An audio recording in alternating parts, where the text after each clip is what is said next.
তার শিশু প্রতিপালন, তিন হচ্ছে বৃদ্ধ মা বাবার সেবা, চার হচ্ছে গোপালন, পাঁচ মানে হচ্ছে গ্রামীণ সেবা, পাঁচ হচ্ছে ব্রাহ্মণ বৈষ্ণব সেবা। পাঁচটা দায়িত্ব কোনোদিন এড়ানো যাবে না, যদি কেউ এড়ায় তাহলে ওটা আমার দিক থেকে যাবে, আবার পূরণ করতে হবে। পাঁচটা জিনিস।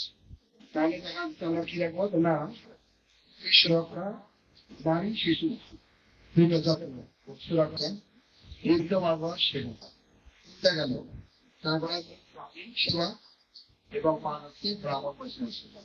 এই পাঁচটা জিনিস একেবারেই করা যায়, এগুলো করতে, এগুলোর মাধ্যমে কি হবে, আমি যখন তৃপ্ত হবো তখন আমি যেই বৃদ্ধ মানুষের সেবা করলাম আমি বৃদ্ধ পাবো।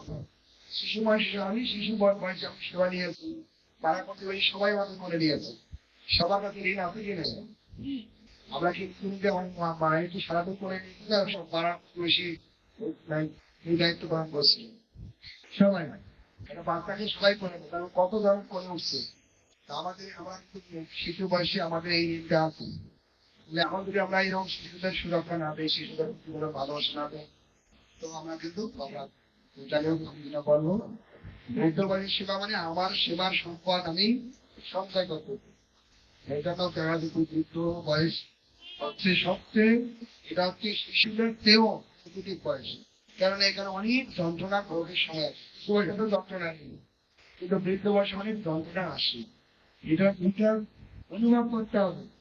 সামনে আছে আমার এই বয়সটা, ওই দেহটা সামনে, আমি পছন্দ করি আর না করি, সামনেই আমার ওই দেহটা আছে, অপেক্ষা করছে। আর এই জন্য আমাকে সতর্ক থাকতে হবে, আমি কোন রকম প্রবীণ গুরুজনদের করে অপমান না করি, অবহেলা না করি, নাহলে আমি কিন্তু এর কাবর। আমার ব্যাংকে টাকা রাখলে কি হয় না, সুদ হয় না, সুদ হয় না। তাই আমি যে অন্যায় করতে তিনটা সুদ হবে, তাহলে এই একটা অন্যায় করলে তিনটা ভোগ করতে হবে। যদি আমি অবহেলা করি আমি অবহেলিত হব, একবার কাউকে অবহেলা করলে তিনবার অবহেলার ফল পাবো। এটা কিসের মাধ্যমে বলছে, আমরা যে কাউকে যদি আমরা আঙ্গুল দেখাই, তাহলে তুমি কয়টা আঙ্গুল থাকে, কাউকে আঙ্গুল দেখাইলে নিজের থেকে কটা নেই, কয়টা, তিনটা, এক আঙ্গুল দেখাচ্ছি তুমি থেকে তিনটা থাকে, মানে এরকম ট্রিপল। আমি কোনো অপরাধ করলে তুমি এরকম কতবার ফল পাবো।